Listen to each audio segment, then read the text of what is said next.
Hey tout le monde, j'espère que vous allez bien. Aujourd'hui, un petit concept un petit peu particulier. Mais je vais vous expliquer ça tout de suite. Avant ça, laissez-moi vous quémander un abonnement, un petit like ou un commentaire. Ça fait plaisir.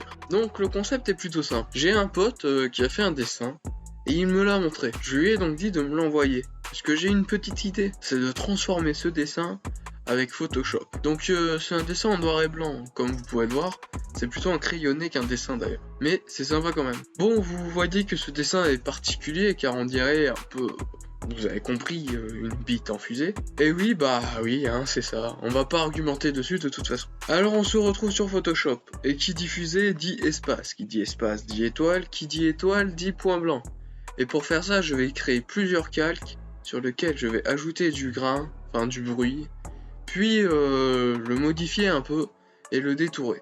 J'aurais pu prendre une photo sur internet, mais bon, autant tout faire soi-même, ça permet de s'améliorer et c'est plus personnalisable quand même. L'espace, c'est un endroit que je trouve sublime personnellement. Et ce qui fait qu'il est si magnifique, je pense, c'est ses couleurs, qui sont, ma foi, incroyables. Celles que l'on retrouve le plus, c'est les nuances de rouge, de bleu et entre les deux, le violet. Donc let's go, c'est parti, on va rajouter tout ça. Pour faire ça, très simple, hein. Je crée un calque avec un effet de nuage pour donner un peu de texture, et je mets ce calque en incrustation sur notre fond noir de l'espace. Puis on recrée un autre calque, juste en dessous de ce premier calque, et on va y mettre avec un pinceau quelques couleurs.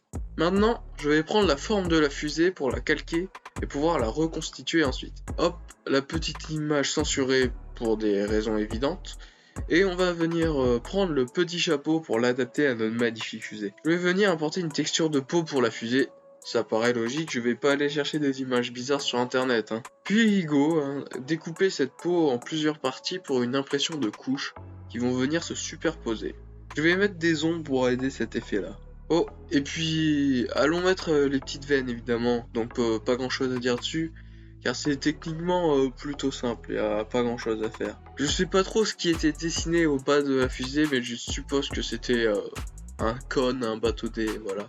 Donc on va mettre un bâton, tiens. Alors après les flammes, bon, c'est nul, c'est pas beau, j'ai pas réussi à faire quelque chose de beau, mais je suis un peu déçu, mais bon. Mais passons plutôt au hublot, beaucoup moins galère et plus rapide. Il suffit de faire quelques ronds et c'est bon, on va venir mettre un petit habitant, un petit ver de terre encore. Je suis pas sûr que c'est ça, mais vas-y, ça passe tranquille.